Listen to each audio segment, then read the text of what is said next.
Contract act, तर हा जो विषय आहे तो दोन्ही एक्झामिनेशनला आहे, तुम्हाला कन्झ्युमरला पण आहे, JMFC ला पण आहे आणि इकडे पण आहे. ठीक आहे, तर दोन्ही याच्यामध्ये आपल्याला याच्यामध्ये अभ्यास करता येईल.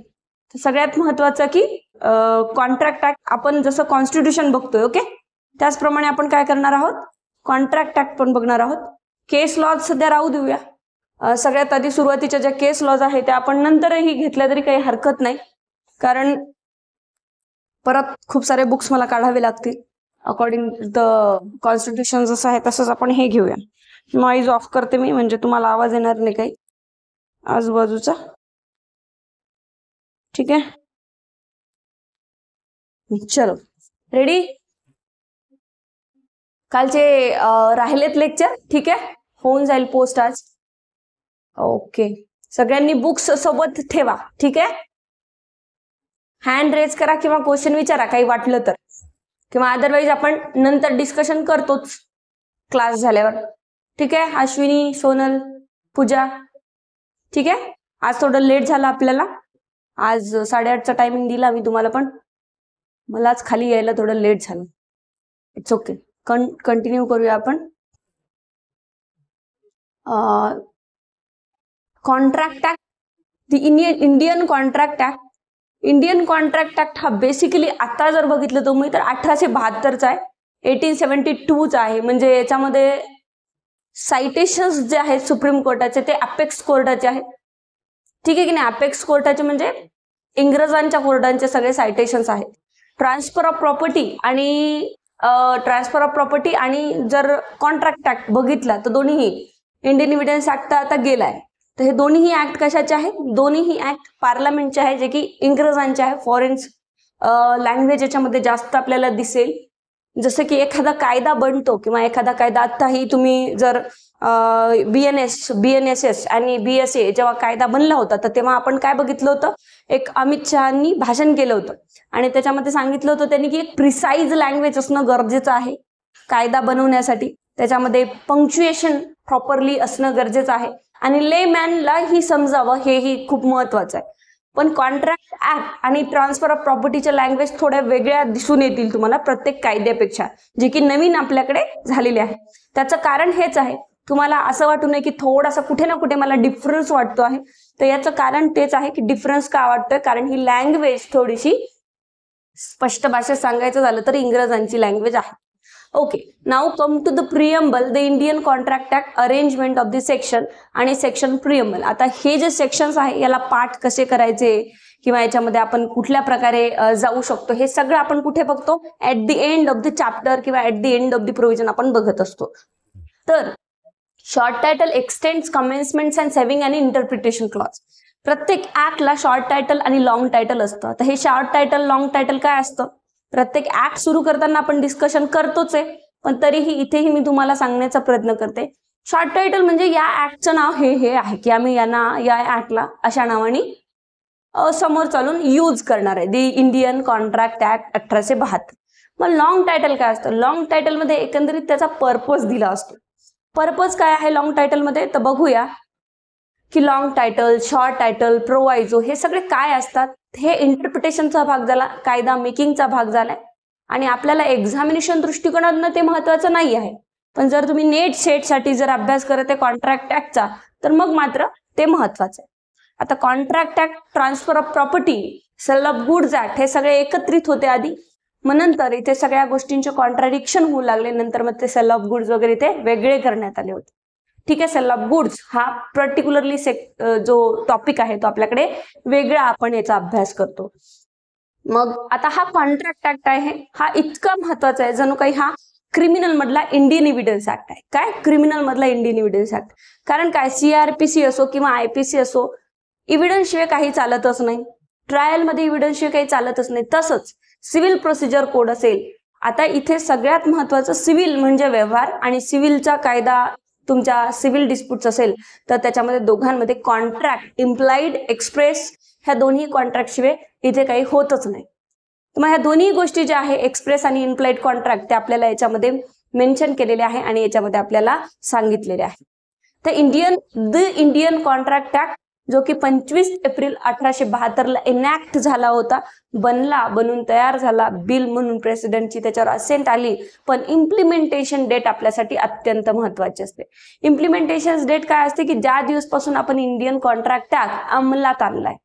तर whereas it is expedients to define and amend certain parts of the law relating to the contract. Preamble एक आपल्याला कीज देतं की या ऍक्ट मध्ये समोर काय आहे.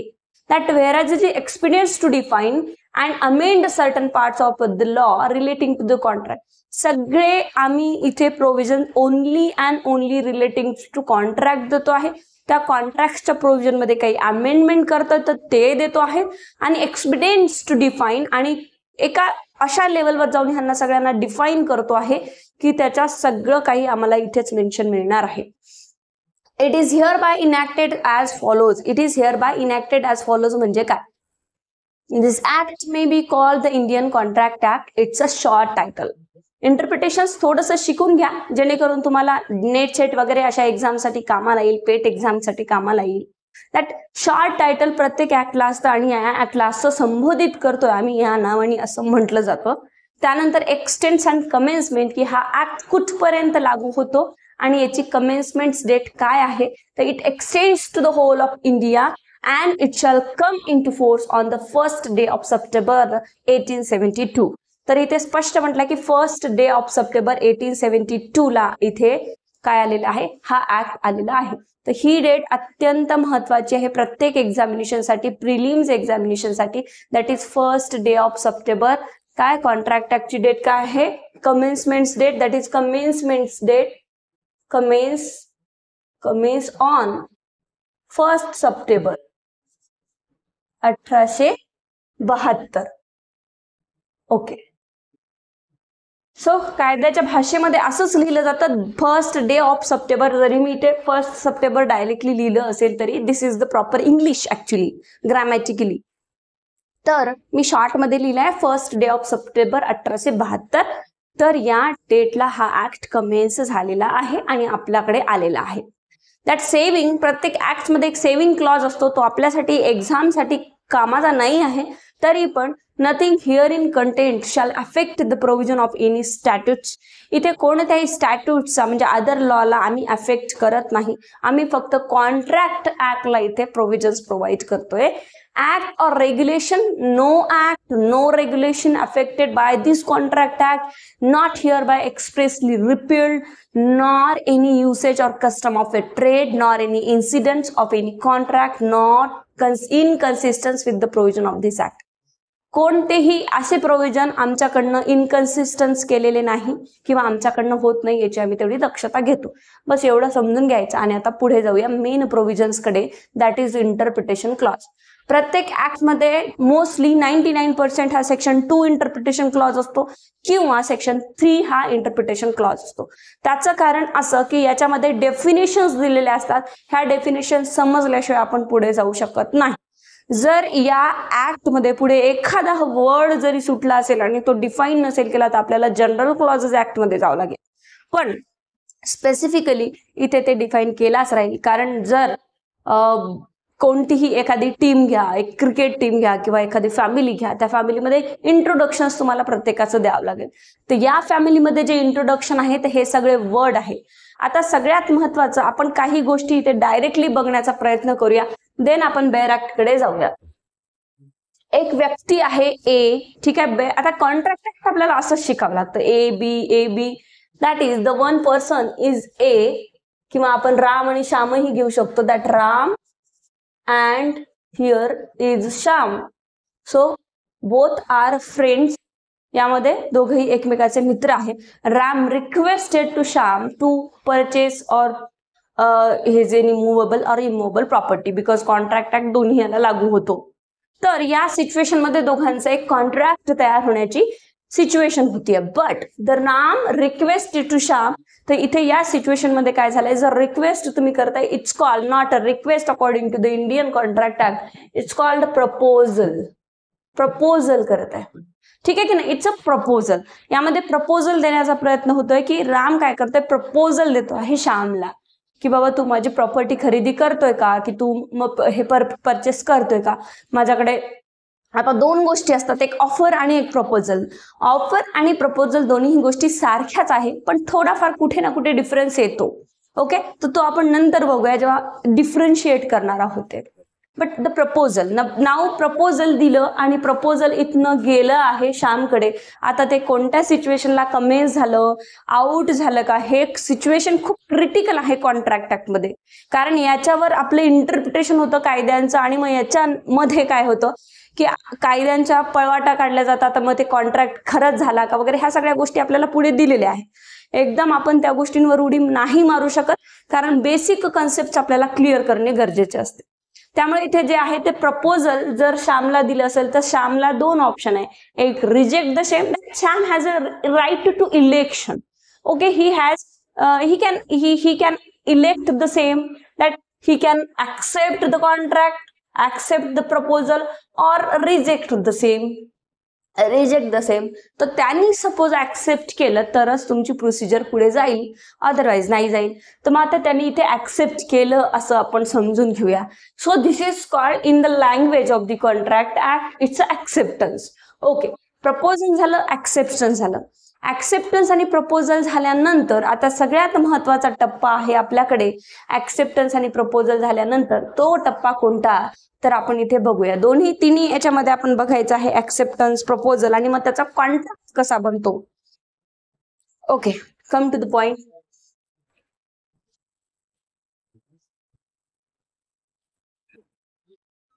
ठीक आहे, तर बघा इथे हा पर्टिक्युलर पॉइंट आपण बघून घेऊया आधी. ठीक आहे, ओके, हा प्रपोजल झालेला आहे. प्रपोजल, देन ऍक्सेप्टन्स केलेले आहे एका व्यक्तीने की ठीक आहे तुझा प्लॉट मला आवडला किंवा तुझी मला प्रॉपर्टी आवडली आणि मी ऍक्सेप्टन्स करतो. प्रपोजल आणि ऍक्सेप्टन्सची एक सिच्युएशन इथे आपण कंप्लीट केलेली आहे, एक प्रोसिजर आपण कंप्लीट केली आहे. त्यानंतर प्रपोजल आणि ऍक्सेप्टन्स झाल्यानंतर दोघांमध्ये कम्युनिकेशन होणार आहे. This is the communication made between the both parties. Communication, आता कम्युनिकेट झालं. कम्युनिकेशन हे जे आहे ते रिगार्डिंग प्रॉपर्टी होऊ शकतं, regarding the description of the property, regarding the terms and conditions which is made in the contract, regarding the price etcetera. Communication झालं. आता अनेक काही स्टेप्स आहेत, त्याच्यामध्ये मी पूर्ण क्लिअर करत नाही कारण आपल्याला बघायचंच आहे.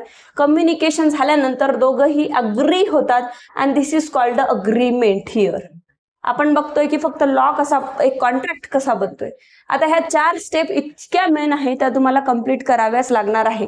आणि ह्या 4 स्टेप मधली एकही स्टेप सुटली तर that is not a valid contract, it's totally wide up initio. Agreement झालं. आता हे अग्रीमेंट प्रॉपर्टी खरेदी करण्याचं आहे, पैशासाठी आहे. ऍक्सेप्टन्स प्रपोजल व्हॉलंटरीली जर असेल तरच याचा कॉन्ट्रॅक्ट बनेल आणि यांची intentions to making the contract असेल तर कॉन्ट्रॅक्ट बनेल. तर याचा कॉन्ट्रॅक्ट बनवू शकतो का, तर येस, इट्स कॉन्ट्रॅक्ट बनवू शकतो. कधी त्यांनी लॉनी इन्फोर्स केलं तर. लॉनी इन्फोर्स करणे म्हणजे काय, तर लॉनी इन्फोर्स करणे म्हणजे कायद्यासमोर एक्झिक्यूट करून घेणे, अशा प्रकारचा कॉन्ट्रॅक्ट. मुव्हेबल प्रॉपर्टीचा आहे तर त्याला मुव्हेबल प्रॉपर्टीच्या कॉन्ट्रॅक्टला काय नियम आहे एक्झिक्यूट करून घेण्याचे रजिस्ट्री ऑफिसमध्ये जाऊन, तर त्यानुसार जर ह्या सगळ्या प्रोसिजर केला तर that is the contract, otherwise not. मग agreement, always agreement is becomes a contract and contract is not agreement, ही टर्म आपण ऐकतो. मी ते नाही शिकवणार आहे कारण पुढे बघायचं आपल्याला, पण जस्ट मी तुम्हाला एक ट्रेलर सांगतेय की सपोज तुमच्या वडिलांनी तुम्हाला म्हटलं की तुम्ही यावेळेस MFC जर पास झालात तर मी तुला बाईक घेऊन देणार आहे. It's a social agreement, it's not a contract. असे सोशल अग्रीमेंट डेली होतात, काय डेली होतात. आणि या social agreement with as usual DPSP is not enforceable in the court of law. Okay, we have seen yesterday that like that the agreement is enforceable in some situation or not enforceable in some situation. Why? Because the social agreement is not enforceable before the court of law, not justiciable. Why? Because असे agreement daily होतील तर प्रत्येक जण, आई वडील, भाऊ बहीण, सगळे मित्र वगैरे भांडत कोर्टात आले असते. That's why the social agreement is not enforceable. हा प्रपोजल व्हॉलंटरीली आहे का, ऍक्सेप्टन्स प्रॉपरली आहे का, कम्युनिकेशन प्रॉपरली झालं का, आणि मग त्यावर अग्रीमेंट प्रॉपरली झालं का, कमर्शियल आहे का, असेल तरच आम्ही त्याचा कॉन्ट्रॅक्ट बनवू, अदरवाईज नाही. सोशल अग्रीमेंट असेल तर ते नाही म्हणणार. म्हणून all contract is agreement. Contract हे अग्रीमेंट पासूनच आलेले आहे, but all agreement is not a contract, कारण अग्रीमेंटमध्ये दोन भागामध्ये डिवाइड केलं, एक सोशल अग्रीमेंट आणि एक लीगल अग्रीमेंट. अशा प्रकारे. तर आता येऊया मेन कायद्यावर. That is first situation, first definitions of this act, that is interpretation clause. That when a person signifies to another his willingness to do or to abstain from doing anything. काय म्हटलं आहे? When a person is signifies another. Okay, the word signifies given here. Okay, the word signifies given. तुम्हाला PDF दिसते सगळ्यांना. Okay, so person signifies. Okay, signifies another his willingness. हे प्रत्येक शब्द लक्षात ठेवायचा आहे. ह्या डेफिनेशन्स लक्षात ठेवायचे आहे. प्रिलिम्स ॲज वेल ॲज मेन्स साठी कॉन्ट्रॅक्ट ऍक्ट मध्ये असं खूप काही मटेरियल नाहीये की तुम्ही काहीही टाकू शकता. तुम्हाला बेसिकली बेअर लँग्वेज टाकूनच सुरुवात करायची आहे. BNS आणि कॉन्ट्रॅक्ट ऍक्ट ह्या दोन ऍक्ट अशा आहेत की मेन्सला जर तुम्ही गेलात तर त्याच्यामध्ये तुम्हाला बेसिकली डेफिनेशन्स पार्ट लागतात, कारण ते सबस्टेंटिव्ह प्रोव्हिजन्स आहेत. That signifies willingness to do or to abstain from doing anything with a view to obtaining the assents of that other to such an act or abstinence he is said to make a proposal. आता आपण सध्या एक एक शब्द इथे तोडून फोडून इथे अभ्यास करणार आहोत आणि त्यामध्ये पुढे जाणार आहोत. तर ते कसा तर बघूया. काय म्हटलं इथे? When a person signifies another, जसं मी इथे सांगितलंय तुम्हाला, काय सांगितलंय की सिग्निफाईज करतोय. आता हेच लिगल लँग्वेज मध्ये यांनी सांगितलं जे आपण आता डिस्कशन केलं. The person that is Ram signifies his assent thereto. assent means त्याला इथे सांगतोय तो विलिंगनेस सांगतोय, त्याची विलिंगनेस सांगतो आहे. दॅट विलिंगनेस तो सांगतोय कशासाठी? दॅट असेंट नाही, sorry, willingness. When a person signifies, मी तुम्हाला सिग्निफाईज करते. जर मला तुमच्याकडनं काही खरेदी करायचंय, प्रॉपर्टी खरेदी करायची आहे किंवा हा फोन पाहिजे, तर मी तुम्हाला म्हणेल ठीक आहे एखादं बॅच मधलं व्यक्ती घेऊया आपण, ठीक आहे पांडे, ठीक आहे. तुम्हाला मी म्हणेल की पांडे सर मला एक काम करा ना, हा फोन तुम्ही द्या. मी तुम्हाला रिक्वेस्ट करते किंवा तुम्ही मला प्रपोजल देताय की मॅडम हा फोन तुम्ही घेताय का विकत, किंवा हे बुक घेताय का. तर तुम्ही मला सिग्निफाईज करताय की मॅडम हे परचेस करा. तुमची एक विलिंगनेस दाखवत आहे की तुमची पुढे कॉन्ट्रॅक्ट करण्याची तयारी आहे. नाव हे इतक्या सोप्या गोष्टी इतक्या अवघड प्रकारे का दिलेल्या आहेत? तर जेव्हा इंटरप्रिटेशन करण्याची वेळ येते, जेव्हा आर्ग्युमेंट करण्याची वेळ येते, तर कोणी कोणाला सिग्निफाईज केलं, ते कशा पद्धतीत केलं, प्रेशरमध्ये केलं का, काही इलिगॅलिटी होती का, ह्या सगळ्या गोष्टी बघितल्या जातात. त्यामुळे one person signifies to another his willingness. ठीक आहे की नाही? माझी इच्छा मी सांगते समोरच्याला की हे परचेस करा. To do or to abstain from doing anything. To do or from abstain from doing anything याचा अर्थ आहे की करा किंवा हे नका करू. तुम्ही मला म्हणतायत की मॅम हा फोन विकत घ्या, हा पेन विकत घ्या, इट्स टू डू समथिंग. किंवा तुम्ही म्हणतात मॅडम हा पेन घेऊ नका, हा घ्या, to not to do this, okay, not to purchase this, असं तुम्ही मला म्हणतायत. So abstain from doing something असं होऊ शकतं. आता अनेक प्रकारचे कॉन्ट्रॅक्ट असे असतात की असे तर इलिगॅलिटी मध्ये मोडतात, पण त्याच्यामध्ये काही असतात की according to your contract terms and contract which is made between the parties legally असू शकतात. की बघ मी इथपर्यंत करणार आहे, तू याच्या पुढे येऊ नकोस, मी हा प्रोडक्ट घेणार आहे, तू याच्या पुढे येऊ नकोस, अशा प्रकारचे असू शकतात. म्हणजे to do something or not to do something अशा प्रकारे. So doing anything with a view to obtaining the assent. With a view to obtaining the assent याचा अर्थ आहे की इथे स्पष्ट सांगितलं जातं की view to obtaining the assent, की मी कोणत्या पॉइंटवर तुम्हाला हे प्रपोजल करते आहे, तर माझी इच्छा आहे की असेंट तुम्ही मला द्यावी. मॅडमनी म्हणावं की हो, तुम्ही जर म्हणताय की मॅडम हा पेन घ्या, तुम्ही विलिंगनेस दाखवताय तुमची, हा नका घेऊ, हा घ्या, टू ऑप्शन फ्रॉम डुईंग, तर अशा सिच्युएशन मध्ये काय होत आहे, इथे असेंट जी आहे ती तुम्हाला वाटतं की या व्यक्तीची असेंट मला मिळावी. मॅडमनी म्हणावं की हो मी परचेस करते. Of that other to such act or abstinence, काही करणे न करणे किंवा काही करणे, एक ऍक्ट किंवा ऑब्स्टिनन्स, दोन्हीही गोष्टीवर तुम्ही मला माझी असेंट्स मागत आहात. अँड अजून मी असेंट दिलेली नाहीये because this is the proposal only from you that he is said to make a proposal. तर इथे म्हटलं जातं की he said to make a proposal. तर असं म्हटलं जाईल की तुम्ही मला प्रपोजल करताय, काहीतरी कॉन्ट्रॅक्ट करण्यासाठी पुढे तुमची विलिंगनेस आहे. प्रपोजल या डेफिनेशन मध्ये 4-5 गोष्टी खूप महत्वाच्या आहेत. सगळ्यात पहिले तर तुम्हाला सिग्निफाईज करणे गरजेचं आहे, विलिंगनेस असणे गरजेचं आहे, तुमच्यावर कोणाचा दबाव नाही आहे, व्हॉलंटरीली इच्छापूर तुम्ही मला काय करत आहे, विलिंगनेस नुसार तुम्ही मला प्रपोजल करत आहे. त्यानंतर ऑप्शन फ्रॉम डुईंग एनिथिंग किंवा टू डू, काही करायला सांगत आहेत किंवा काही नाही करायला सांगताय, ही तुमची ऑफर आहे. त्यानंतर with a view to obtaining the assent, आणि तुमचा एकच कल आहे किंवा तुमचा एकच हेतू आहे की माझी असेंट तुम्हाला मिळावी. And other such act or abstinence, काही करू नये मॅडम किंवा काही करा या संदर्भामध्ये. And he is said to make a proposal. आता प्रपोजल झालं, वेटिंग फॉर दी ऍक्सेप्टन्स. आता मी अजून काहीच सांगितलं नाहीये, मी फक्त तुमचं ऐकून घेतलं आहे. मग या सिच्युएशन मध्ये आता पुढे येणं गरजेचं आहे आपल्याला. ऐकून घेतलं, यस. त्यानंतर पुढे आपण आलो की when the persons to whom the proposal is made, ज्याला हे प्रपोजल तुम्ही केलं आहे, म्हणजे मी, की तुम्ही म्हणालात मॅडम की हे परचेस करा वगैरे.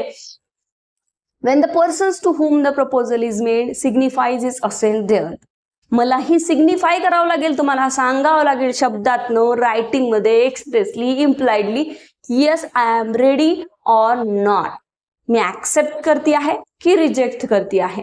So when the persons to whom the proposal is made signifies is assent thereto the proposal, he is said to be accepted.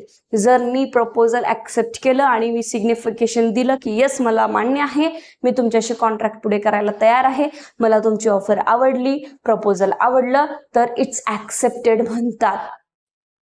A proposal when accepted becomes a promise. आता proposal जसं accept होईल ते promise मध्ये convert होतं. त्याचं कारण काय आहे की सपोज तुम्ही आलात आणि म्हणालात मॅडम हे पेन खरेदी करा, आणि मी ऍक्सेप्ट केलं, तर इट्स अ प्रॉमिस की ठीक आहे आपल्या दोघांमध्ये या प्रॉपर्टीला घेण्याचं प्रॉमिस झालेलं आहे. So it's accepted becomes a promise. तर हे प्रॉमिस मध्ये तयार होतं. ठीक आहे. आता प्रॉमिस पुढे कशा कशाचे तुम्हाला वेगवेगळे करायचे तो भाग वेगळा, पण घेण्यासाठी, कॉन्ट्रॅक्ट पुढे नेण्यासाठी आपलं प्रॉमिस कंपल्सरी झालेलं आहे. So this is called a promise. Means proposal signifies केलं, प्रपोजल ऍक्सेप्ट केलं, तर काय होतं, ऍक्सेप्टन्स होतं. आणि proposal plus acceptance is called a promise. काय होतं, proposal plus acceptance is called a promise. हे तुम्हाला परीक्षेत येतं. दॅट प्रपोजल प्लस ऍक्सेप्टन्स, हे प्रपोजल आणि हे acceptance plus becomes a promise. Okay, हे प्रॉमिस तुमचं असतं. Now come to the next definition, that the person making the proposal is called the promisor and the person accepting the proposal is called the promisee. जो person, म्हणजे तुम्ही मला हा pen घेण्यासाठी offer करत होतात, प्रपोजल देत होतात, तो तुम्ही काय आहे, प्रॉमिसार आहात, आणि मी प्रॉमिसी आहे. Okay, now come to the next definition, that the person making the proposal is called the promisor, and when at the desire of the promisor, the promisee or any other person has done or abstained from doing or do or abstain from doing. When and at the desire of the promisor. आता प्रॉमिसरची इच्छा काय आहे किंवा promiser काय म्हणतोय ते बघा. The promisee or any other person has done or abstained from doing, or does or abstain from doing, or promises to do or do abstain from doing something, such an act or abstinence or promise is called a consideration or for the promise. इथे काय म्हटलंय बघू शकता तुम्ही, की when desire of the promisor, जर आता promiser एक काही कंडिशन्स टाकत असेल की ह्या ज्या गोष्टी आहेत तर तुम्ही कशावर परचेस करायच्या, terms and the condition of the contract म्हणू शकतो याला आपण. द प्रॉमिसी और any other persons has done और ऑब्स्टेन फ्रॉम सम डुईंग, की प्रॉमिसी किंवा त्याच्या बिहाफवर कोणताही पर्सन असेल तर त्यांनी असं करावं किंवा असं करू नये ह्या बाबतीत. और डज और ऑब्स्टेन फ्रॉम डुईंग, सो असं करणे किंवा नाही करणे, या सगळ्या टर्म्स अँड कंडिशन्स आहेत. और प्रॉमिसेस टू डू और डू ऑब्स्टेन फ्रॉम डुईंग, आणि ते दोघांमध्ये प्रॉमिसेस होत आहे की आपण ठीक आहे असं करूया तसं करूया, तुम्ही मला प्रॉपर्टी द्या, मी तुम्हाला पैसे देणार, etcetera etcetera. Something such act और ऑब्स्टिनन्स और promise is called the consideration from the promise. तर याला आपण कन्सिडरेशन म्हणतो. आता कॉन्ट्रॅक्ट ऍक्ट मध्ये कन्सिडरेशन हे पर्टिक्युलरली कोणत्याही बाबतीत पैशालाच मोजून नाही आहे. कन्सिडरेशन हा वास्ट कन्सेप्ट आहे, कॉन्ट्रॅक्ट ऍक्ट नुसार.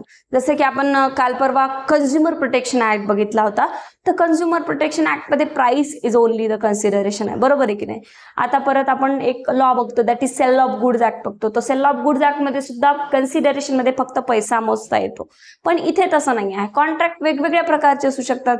कॉन्ट्रॅक्ट ऑफ एक्सचेंज असू शकतं, की तुम्ही म्हणाल मॅडम हा पेन तुम्ही घ्या, हा मला पेन द्या, तुम्ही आहात इथे प्रपोजल करत, that is a promise or, आणि मी आहे प्रॉमिसी, तर इथे एक्सचेंजचा कॉन्ट्रॅक्ट होतोय. इव्हन कधी कधी काय होतं की तुम्ही मला गिफ्ट करताय, तर गिफ्टचाही कॉन्ट्रॅक्ट होतो, ठीक आहे की नाही. तुम्ही मला सेल करत आहे, मॉर्गेज करत आहे, लीज करत आहे, त्याच्यामध्ये वेगवेगळ्या प्रकारे तुम्ही कॉन्ट्रॅक्ट करू शकतात. कॉन्ट्रॅक्टमध्ये फक्त तुम्ही मला पेन द्याल, मी तुम्हाला पैसा देईल, हे ओनली इन्क्लूड होतं सेल ऑफ गुड्स ऍक्ट मध्ये. इथे नाही. कॉन्ट्रॅक्ट ऍक्ट ह्या सगळ्यांना लागू होतं, त्यामुळे कन्सिडरेशन हे खूप वेगळं आहे. कन्सिडरेशन खूप वेगळं आहे. जसं आपल्यामध्ये कॉन्ट्रॅक्ट झाला की तुमच्यापैकी एक जण म्हटलं की मॅडम एक लेक्चर ना मी येऊन शिकवतो, ठीक आहे, तुम्ही मला पूर्ण बॅच फ्री द्या.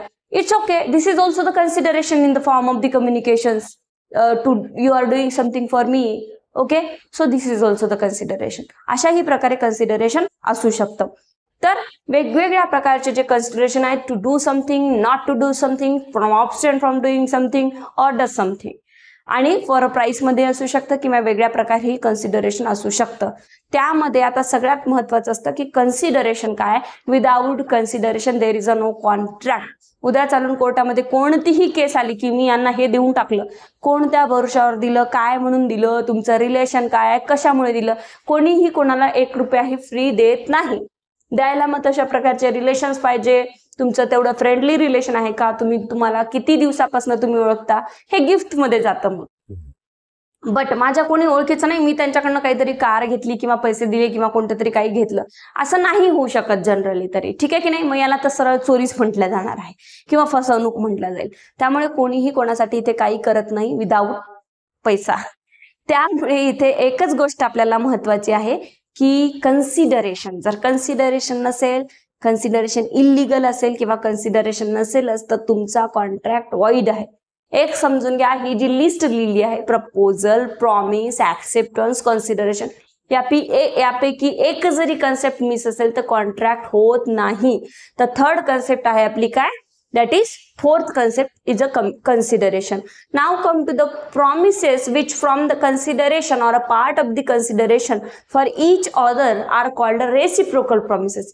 These are the reciprocal promises. आता याच्यामध्ये एकच गोष्ट नाही होऊ शकत की तुम्ही मला म्हणाल की मॅडम हा पेन घ्या, मी म्हणेल हो, दॅट्स इट. नो, तुम्ही म्हणणार मला की ठीक आहे, तुम्ही मला पेन द्या, मी पेन घ्यायला ऍक्सेप्ट करायला तयार आहे, त्या बदलीत मी तुम्हाला बुक द्यायला तयार आहे. मग आता याच्यामध्ये काय होतं की तुम्ही पेन देण्यासाठी प्रॉमिस केला आहे मला आणि मी तुम्हाला पैसे देण्यासाठी promise. It's called the reciprocal promises.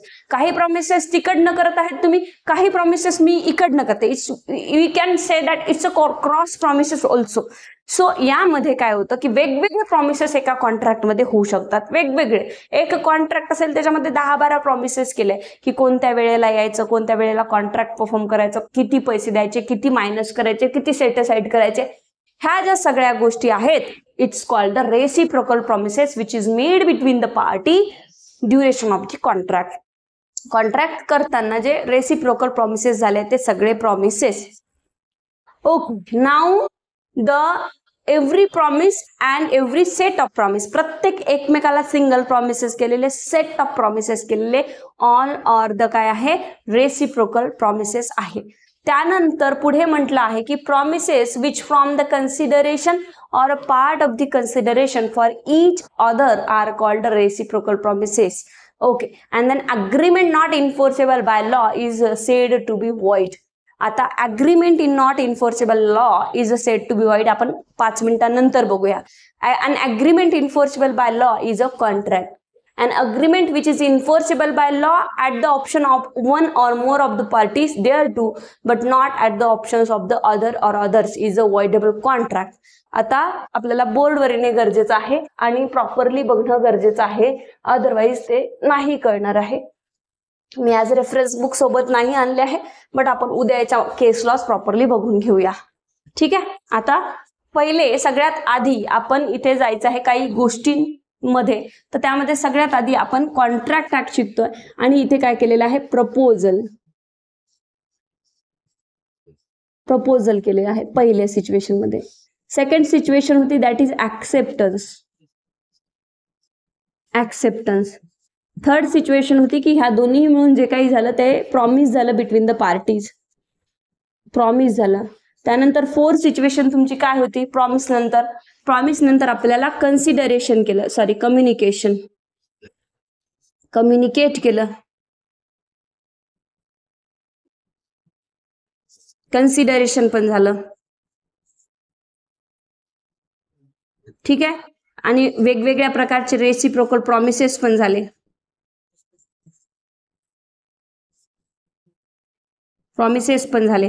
त्यानंतर 7 मध्ये at the end reciprocal promises झाल्यानंतर आता इथे म्हणताय की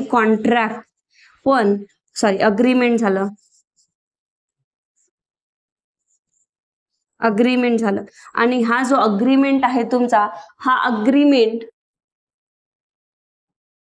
अग्रीमेंट जो आहे तो वाईड असू शकतो, व्हॅलिड असू शकतो किंवा वाइडेबल असू शकतो. ह्या 3 गोष्टी दिलेल्या आहेत आपल्याला. काय, वाईड, व्हॅलिड आणि वाइडेबल.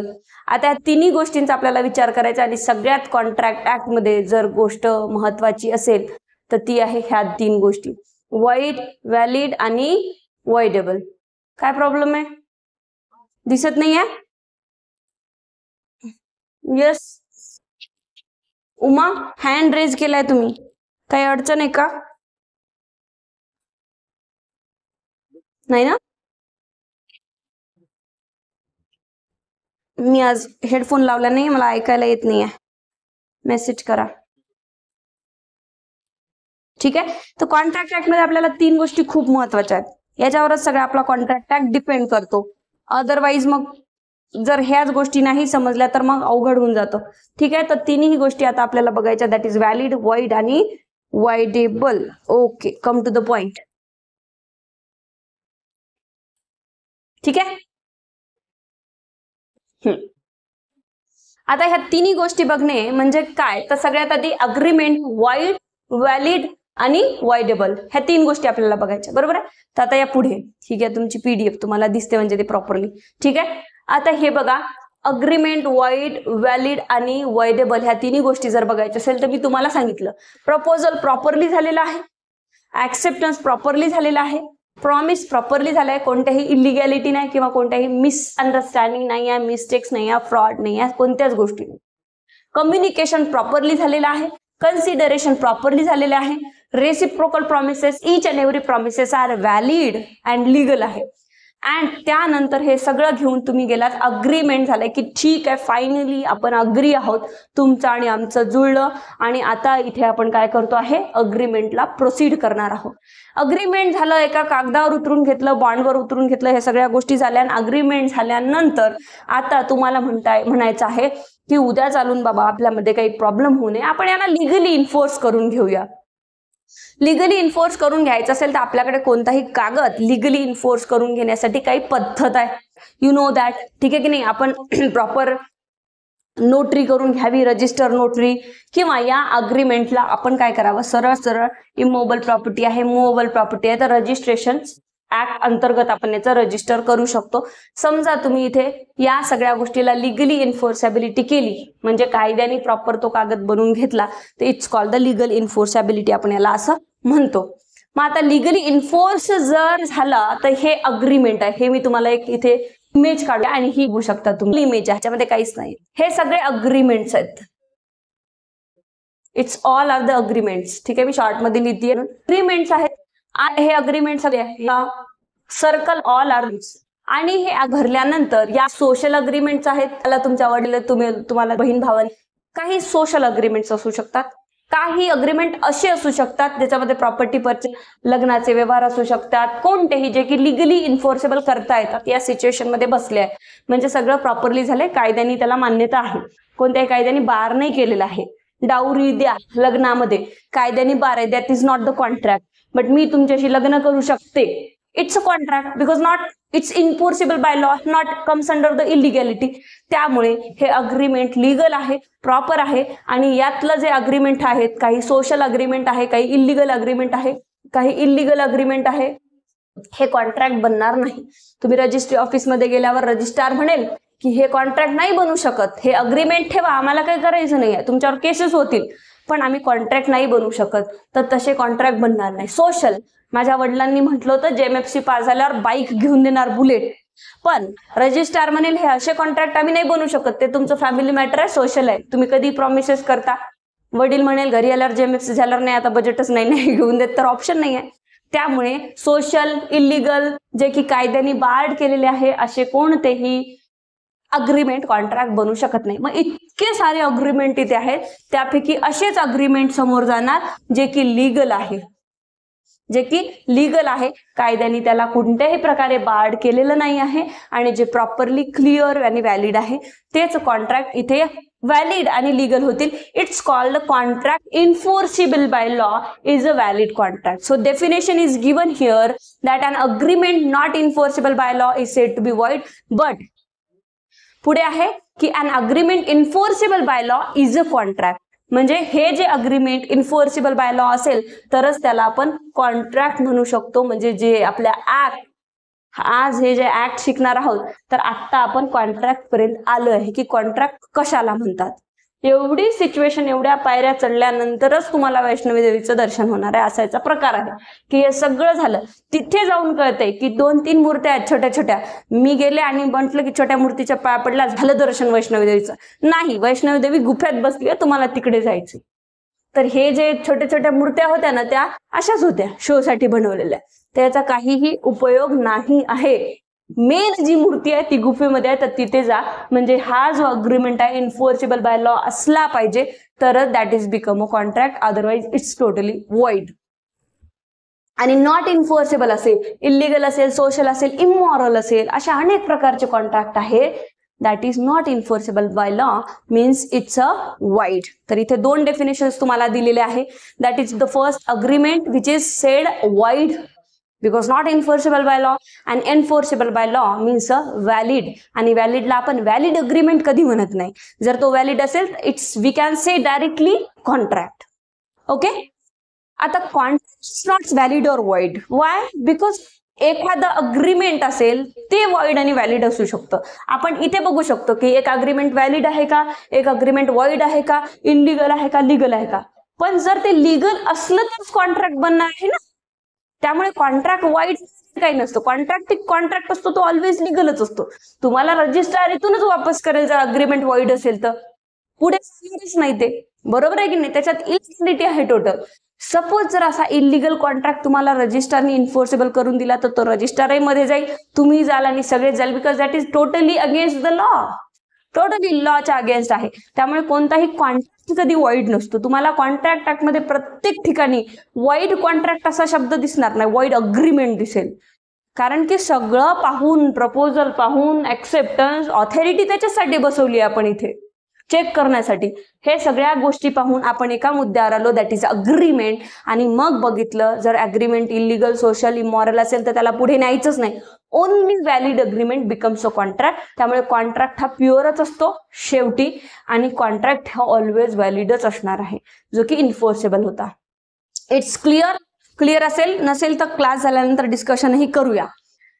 सेकंड डेफिनेशन आहे that an agreement which is enforceable by law. Okay okay okay, agreement enforceable by law म्हणजे याला आपण कॉन्ट्रॅक्टच्या कडे नेऊ शकतो, no problem. By law at the option of one or more of the parties. Okay, at the option of one or more of the parties there too, but not at the option of the other or others is a voidable contract. आता हा voidable contract beach में फसा है असं म्हणू शकतो आपण यात. सपोज तुम्ही आणि माझ्यामध्ये कॉन्ट्रॅक्ट होतो आहे आणि कुठे ना कुठे तुमचं फ्रॉडुलंट इंटेन्शन आहे माझ्यासोबत फ्रॉड करायचं. घरी आल्यानंतर ती वस्तू थोडीफार खराब निघली किंवा according to our proposal, acceptance, promise, consideration, communication कुठे ना कुठे डिफेक्ट होत आहे, पण तो तुमच्याकडून आहे, माझ्याकडून नाही आहे, एकीकडून आहे. एकीकडून असेल आणि दुसऱ्या पार्टीचा लॉस होत असेल तर इट्स नॉट वाईड. वाईड नाही आहे, कारण वाईड मी तुम्हाला 2-3च गोष्टी सांगितल्या. एक तर सोशल असेल तर त्याला नाही बनवू शकत पुढे कंटिन्यू, वाईड होऊन जाईल. त्याच्यानंतर इलिगल असेल, इमॉरल असेल, अशा काही गोष्टी आहेत जिथे की टोटली वाईड, कायद्याने मनाईच केली आहे तशा प्रकारच्या अग्रीमेंटला, दॅट इज टोटली वाईड. पण मी आणि तुम्ही पेन घेण्याचा कॉन्ट्रॅक्ट करतोय, काय पेन घेण्याचा कॉन्ट्रॅक्ट लिगल आहे की नाही? आहे. तुम्ही मला प्रपोजल केलं लीगल आहे, ऍक्सेप्टन्स केलं लीगल आहे, प्रॉमिस सगळ्या गोष्टी खऱ्या आहेत. कुठे ना कुठे तुम्ही काय केलं, पेनच्या काही गोष्टी मला सांगितल्या नाही की पेन चालत नाही, मध्ये मध्ये बंद पडतो, अशा प्रकारे जर काही गोष्टी असतील तर त्याच्यामध्ये it's a voidable contract at the option of mine, at the option of other और अदर्स. म्हणजे जो खरेदी करतो त्याच्यावर डिपेंड आहे. का सपोज मला वाटलं की ठीक आहे जाऊ द्या चालत नाही पण मी कंटिन्यू करून टाकते, इट्स ओके, नो प्रॉब्लेम, चालतोय थोडाफार, तर ऍट द ऑप्शन ऑफ माझ्यावर आहे की मी तुमच्यावर ॲलिगेशन्स घ्यावे, मी तुमच्या अगेन्स्ट कोर्टात जावं की यांनी माझ्याशी कॉन्ट्रॅक्ट केला होता, पेन घेतला मी यांच्याकडनं आणि हा पेन मध्ये मध्ये बंद पडतो.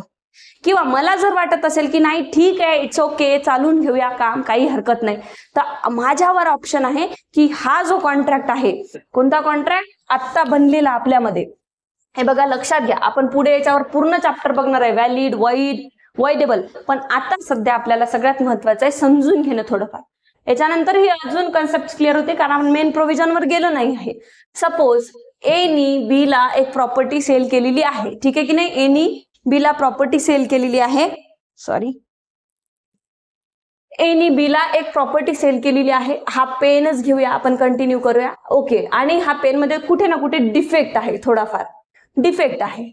आता पेन घेतल्यानंतर त्याला माहिती झालं की डिफेक्ट आहे म्हणून, आणि डिफेक्ट असल्यानंतर आता यांनी एक तर काम करावं, काय, एक तर कॉन्ट्रॅक्ट झाला असेल व्हॅलिड, कारण व्हॅलिडला काही अडवलं नाही कोणी. रजिस्ट्रारकडे गेल्यानंतर रजिस्ट्रार हे विचारणार नाही तुम्हाला, जागो ग्राहक जागो, हे तुमचं काम होतं की पेन मध्ये डिफेक्ट आहे की नाही ते पाहून घेणं. तुम्ही म्हणाल की पेन घ्यायचा कॉन्ट्रॅक्ट आहे, हो लीगल आहे, पेन घेऊ शकता.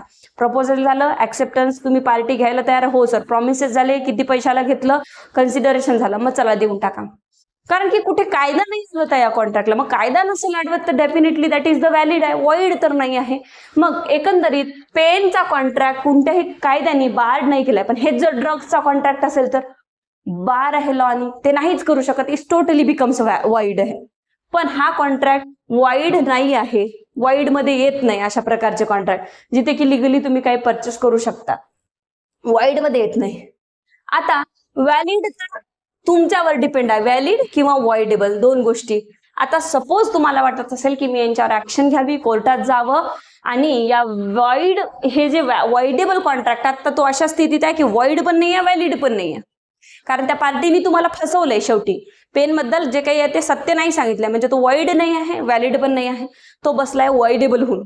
मग आता या वॉइडेबलला तुमच्यावर डिपेंड आहे, व्हॅलिड करायचं की वॉइड करायचं. कोर्टात जा, कोर्टाला म्हणा यांच्याकडनं कंपन्सेशन पाहिजे, कॉन्ट्रॅक्ट टोटली रिसाईन करून पाहिजे, तर कोर्ट तुम्हाला वॉइड करून देईल, पहिली गोष्ट.